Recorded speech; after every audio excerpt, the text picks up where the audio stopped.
மன்னராட்சி இருந்த காலத்திலேயே அங்க பாராளுமன்றம் இயங்கியுள்ளது. அக்காலத்தில் அனைத்து அதிகாரங்களையும் பெற்ற மன்னரும் இருந்தார், பாராளுமன்றமும் இயங்கியது. அங்கே மன்னர் ஒரு பணியை செய்ய வேண்டும் என்று விரும்புவார்.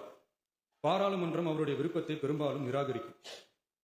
மன்னர் விரும்பிய காரியத்தை பாராளுமன்றம் நிராகரித்து விட்டது என்கிற செய்தியை மன்னருக்கு சொல்ல வேண்டியவர் பாராளுமன்ற தலைவர், ஸ்பீக்கர் என்பார்கள்.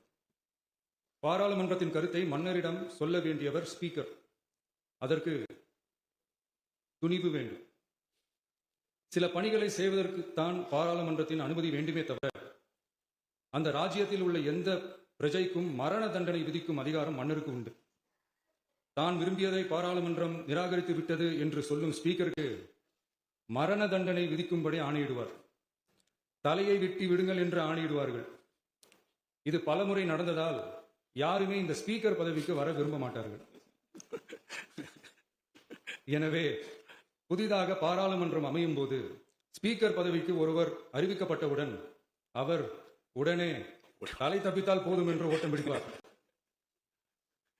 அணை முன்னவரும் எதிர்கட்சி தலைவரும் அவரை தடுத்து நிறுத்தி அவர் கைகளை பிடித்து இழுத்து வந்து ஆசனத்தில் அமர வைப்பார்கள்.